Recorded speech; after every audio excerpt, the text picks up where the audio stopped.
Hey guys, Pixar TNT here, and I am going to be reading the first 3 chapters of Out of My Mind by Sharon M. Draper. Sorry. So basically, this book, the back of it reads, 11-year-old Melody has a photographic memory. Her head is like a video camera that is always recording. Always. And there's no delete button. She's the smartest kid in her whole school, but no one knows it. Most people, her teachers and doctors included, don't think she's capable of learning. And up until recently, her school days consisted of listening to the same preschool-level alphabet lessons again and again and again. If only she could speak up. If only she could tell people what she thinks and knows. But she can't, because Melody can't talk. She can't walk. She can't write. Being stuck inside of her head is making Melody go out of her mind. That is, until she discovers something that will allow her to speak for the first time ever.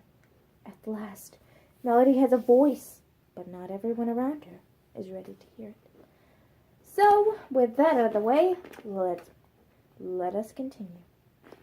Chapter 1. Words. I'm surrounded by thousands of words. Maybe millions. Cathedral, mayonnaise, pomegranate, Mississippi, Neapolitan, hippopotamus, silky, terrifying, iridescent, tickle, sneeze, wish, worry.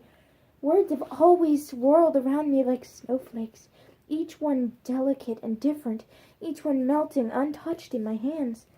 Deep within me, words piling up in huge drifts, mountains of phrases and sentences and connected ideas, clever expressions, jokes, love songs. From the time I was really little, maybe just a few months old, words were like sweet liquid gifts, and I drank them like lemonade. I could almost taste them. They made my jumbled thoughts and feelings have substance. My parents have always blanketed me with conversation. They chattered and babbled, they verbalized and vocalized. My father sang to me, my mother whispered her strength into my ear. Every word my parents spoke to me, or about me, I absorbed and kept and remembered. All of them. I have no idea how I untangled the complicated process of words and thought, but it happened quickly and naturally. By the time I was 2, all my memories had words, and all my words had meanings. But only in my head. I have never spoken one single word. I am almost 11 years old. I cannot walk, I cannot talk, I cannot feed myself or take myself to the bathroom. Big bummer. My arms and hands are pretty stiff, but I can mash the buttons on the TV remote and move my wheelchair with the help of knobs that I can grab on the wheels. I can't hold a spoon or a pencil without dropping it, and my balance is like zip. Humpty Dumpty had more control than I do. When people look at me, I guess they see a girl with short, dark, curly hair strapped into a pink wheelchair. By the way, there is nothing cute about a pink wheelchair. Pink doesn't change a thing. They'd see a girl with dark brown eyes that are full of curiosity. But one of them is slightly out of whack. Her head wobbles a little. Sometimes she drools. She's really tiny for a girl who is aged 10 3/4. Her legs are very thin, probably because they've never been used. Her body tends to move on its own agenda, with feet sometimes kicking out unexpectedly and arms occasionally flailing, connecting with whatever is close by, a stack of CDs, a bowl of soup, a vase of roses. Not a whole lot of control there. After folks got finished making a list of my problems they might take some time to notice, I have a fairly nice smile and deep dimples. I think my dimples are cool. I wear tiny golden earrings. Sometimes people never even ask my name.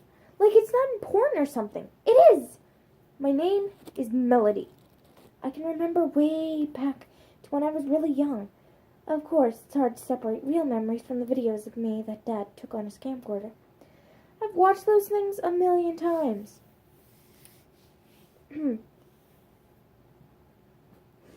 Mom bringing me home from the hospital, her face showing smiles, but her eyes squinting with worry. Melody tucked into a tiny baby bathtub. My arms and legs looked so skinny. I didn't slash or kick. Melody propped with blankets on the living room sofa. a look of contentment on my face. I never cried much when I was a baby. Mom swears it's true. Mom massaging me with lotion after a bath. I can still smell the lavender. Then wrapping me in a fluffy towel with a little hood built into one corner. Dad took videos of me getting fed, getting changed, and even sleeping. As I got older, I guess he was waiting for me to turn over and sit up and walk. I never did. But I did absorb everything. I began to recognize noises, smells, tastes. The whomp and whoosh of the furnace coming alive each morning. The tangy odor of heated dust as the house warmed up. The feel of a sneeze in the back of my throat. And music. Songs floated through me and stayed. Lullabies mixed with the soft smells of bedtime slept with me. Harmonies made me smile. It's like I've always had a painted musical soundtrack playing background in my life. I can almost hear colors and smell images when music is played. Mom loves classical. Big booming Beethoven symphonies blast from her CD player all day long. Those pieces always seem bright blue as I listen, and they smell like fresh paint. Dad is partial to jazz, and every chance he gets, he winks at me and takes out Mom's Mozart CD, then pops in a disc of Miles Davis. Sorry, my mouth is not connected. My mouth and my brain are not working together today, obviously. Miles Davis or Woody Herman. Jazz to me sounds brown, tan, and it smells wet, like wet dirt. Jazz music drives Mom crazy, which is probably why Dad puts it on.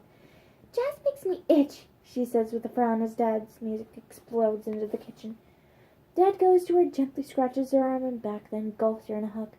She stops frowning, but she changes it back to classical again as soon as Dad leaves the room. For some reason, I've always loved country music. Loud guitar, strumming broken heart music. Country is lemons, not sour, but sugar sweet and tangy. Lemon cake, icing, cool, fresh lemon. Lemon, lemon, lemon! I love it! When I was really little, I remember sitting in our kitchen being fed breakfast by Mom, and a song came on the radio that made me screech with joy. I'm not saying these words because I don't want to get in a copy infringement. Don't flag my video, please. Please. How did I already know to the words and rhythms to that song? I have no idea. It must have seeped into my memory somehow. Maybe from a radio or TV program. Anyways, I almost fell out of my chair.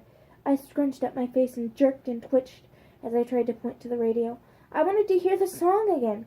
But Mom just looked at me like I was nuts. How could she understand that I loved the song Elvira by the Oak Ridge Boys when I barely understood myself? I had no way to explain how I could smell freshly sliced lemons and see citrus-toned musical notes in my mind as it played. If I had a paintbrush, wow, what a painting that would be. But Mom just shook her head and kept on spooning applesauce into my mouth. There's so much my mother doesn't know. I suppose it's a good thing to be unable to forget anything, being able to keep every instant of my life crammed inside my head. But it's also very frustrating. I can't share any of it, and none of it ever goes away.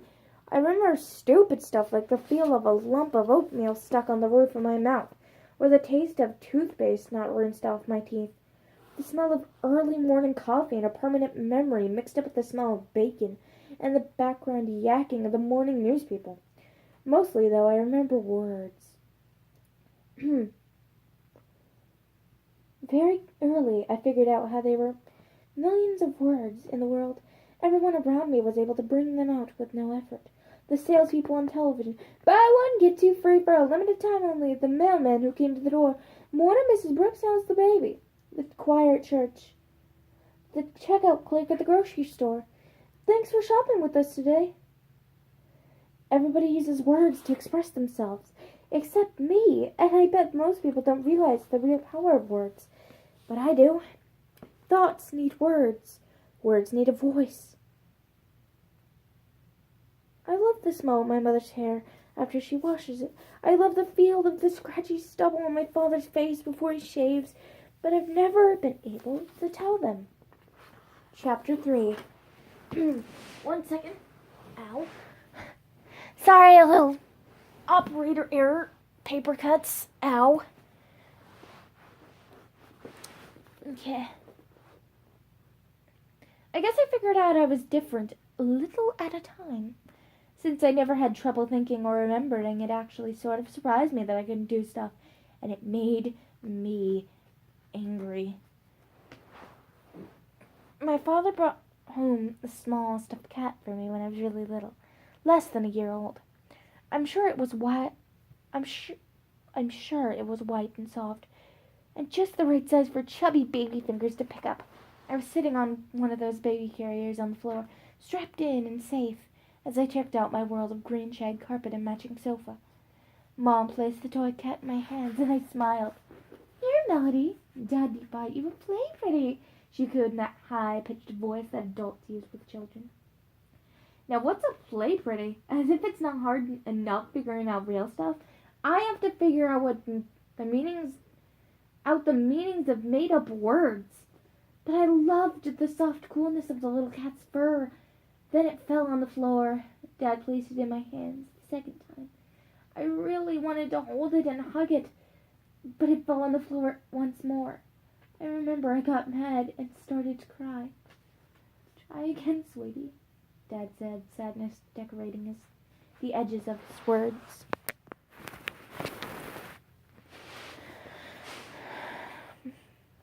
You can do it," my parents placed the cat in my hands again and again, but every single time my little fingers could not hold it, and it tumbled back to the carpet. I did my own share of tumbling onto that rug. I guess that's why I remember it so well. It was green and ugly when you look at it up close. I think the shag carpeting was outdated before I was born. I had lots of chances to figure out how the threads of a rug are woven, as I lay there waiting for someone to pick me up. I couldn't roll over, so it was just an irritated me, the shag rug and the smell of spilled sour soy milk in my face, until I got rescued. My parents would prop me up on the floor with pillows on either side of me when I wasn't in the baby seat, but I'd see a sunbeam coming through the window, turn my head to watch the little dust things that floated in, and bam! I'd be face first on the floor. I'd shriek. One of them would pick me up, quiet me, try to balance me better within the cushions. Still, I'd fall again in a few minutes. But then Dad would do something funny, like try to jump like the frog we were watching on Sesame Street, and it would make me giggle, and I'd fall over again. I didn't want to fall over, words are hard. I didn't want to fall over or even mean to. I couldn't help it. I had no balance at all. None. I didn't understand at the time, but my father did. He would sigh and pull me up onto his lap. He'd hug me close and hold me up the little cat, or whatever toy I seemed to be interested in, so I could touch it. Even though he sometimes made up his own vocabulary, Dad never spoke baby talk to me, like my mother did. He always spoke to me as if he were talking to a grown-up, using real words and assuming I would understand him. He was right. "Your life is not going to be easy, little Melody," he'd say quietly. "If I could switch places with you, I'd do it in a heartbeat. You know that, don't you?" I just blinked, but I got what he meant. Sometimes his face would be wet with tears. He'd take me outside at night and whisper in my ear about the stars and the moon and the wind at night. "The stars up there putting on a show just for you, kid," he'd say. "Look at the amazing display of sparkle, and feel that wind, it's trying to tickle your toes." And during the day he would sometimes take off all the blankets that my mother insisted I be wrapped in, and let me feel the warmth on the sun on my face and legs. He placed a bird feeder on our porch, and we would sit there together as the birds darted in, picking up seeds one at a time. "That red one is a cardinal," he'd tell me, "and the one over there is a blue jay. They don't like each other much," and he'd chuckle. What Dad did most was sing to me. He had a clear voice that seemed made for songs, like "Yesterday" and "I Want to Hold Your Hand." Dad loves the Beatles. There's no figuring out parents and why they like stuff. I've always had very good hearing. I remember listening to the sound of my father's car as he drove up our street, pulled into the driveway and rustled into his pocket to find his house keys. He'd toss them on the bottom step. Then I'd hear the sound of the refrigerator door open twice. The first time he'd get something cold to drink. The second time he'd search for a hunk of Munster cheese. I'd be laughing by the time he got to my room, and he'd lean over my bed and kiss me. His breath always smelled like peppermints. I stepped a huge chunk because I didn't want to read it because it's weird, and I know I'm weird, but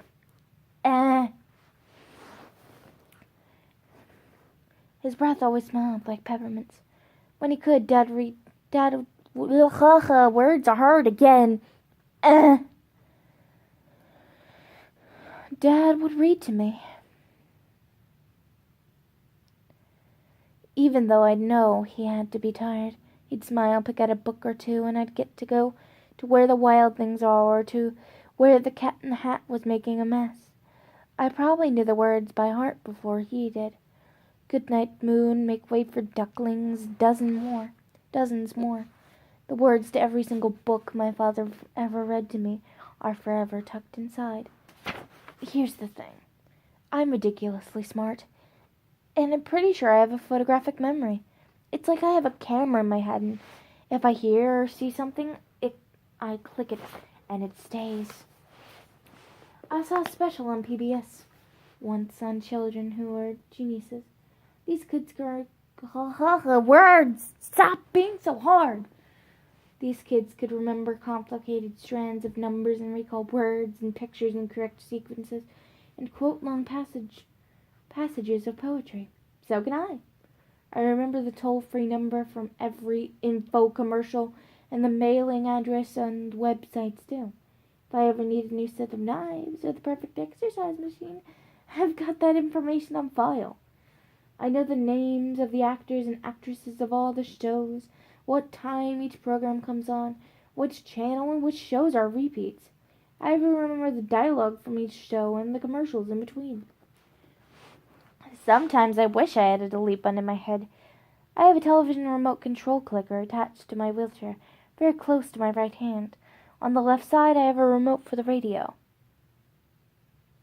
I have enough control in my fist and thumbs to push the button so I can change the station, and I'm really glad of that. 24 hours of big-time wrestling or the home shopping station can drive a person nuts. I can adjust the volume and even play DVDs if someone has popped one of them in the player for me. Lots of times, words, why are you so hard? I watch Dad's old videos of me. But I also like the cable channels that talk about stuff like kings and the kingdoms they conquered and the doctors and the diseases they've cured. I've seen specials on volcanoes, shark attacks, dogs born with 2 heads, and the mummies of Egypt. I remember them all word for word. Not that it does me a lot of good. Nobody knows it but me. Not even my mother, although she has this mom sense that knows I understand stuff. But even that has limits. Nobody gets it. Nobody. It drives me crazy. So every once in a while, I really lose control.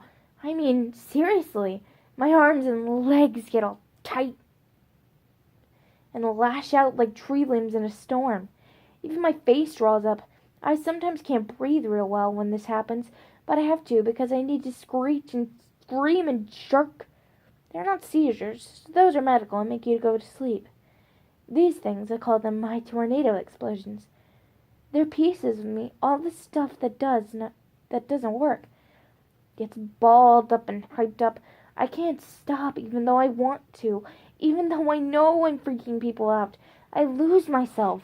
It can get kind of ugly. Once when I was about 4, Mom and I were in one of those superstores that sells everything from milk to sofas. I was still small enough to fit in the child seat in the front of the car. Cart. Words. Why must you be so hard? Ah! Mom always came prepared. and stuffed pillows on each side of me so I wouldn't tilt. Everything was fine. She tossed toilet paper, mouthwash, detergent into the cart, and I looked around enjoying the ride. Then in the toy section I saw them. Brightly colored packages of blocks. Just that morning I had seen a warning on television about that toy. They were being recalled because the blocks had been painted with lead paint. Several children had already been hospitalized with lead poisoning. The report had said, but there they were, still on the shelf. I pointed to them. Mom said, "No, sweetie, you don't need those. You have enough toys." I pointed again and screeched. I kicked my feet. "No," Mom said forcefully. "You are not going to have a tantrum on me." I didn't want the blocks. I wanted to tell her they were dangerous. I wanted her to tell somebody to get rid of them before a child got sick. But all I could do was scream and point and kick. So I did. I got louder. Mom rushed out of the toy section, pushing the cart real fast. "Stop it!" she cried out at me. I couldn't. It made me so angry that I couldn't tell her. The tornado took over. My arms became fighting sticks. My legs became weapons. My feet. I kicked at her with my feet. I screamed. I kept pointing in the direction of those blocks. People stared. Some pointed. Others looked away. Mom got to the door of the store, yanked me out of the cart, and left it with all her selection sitting there. She was almost in tears when she got to the car as she buckled me in my seat. She almost screamed at me. "What is wrong with you?" Well, she knew the answer to that one, but she knew that was not my usual behavior. I gulped, sniffled, and finally calmed down. I hoped the people at the store watched the news. When we got home, she called the doctor and told him about my crazy behavior. He sent a prescription for a sedative, but Mom didn't give it to me. The crisis was over by then. I don't think Mom ever figured out what I was trying to say that day. And that is the first 3 chapters of Out of My Mind by Sharon M. Draper. Please subscribe to my channel today, and see you in the next video. Bye!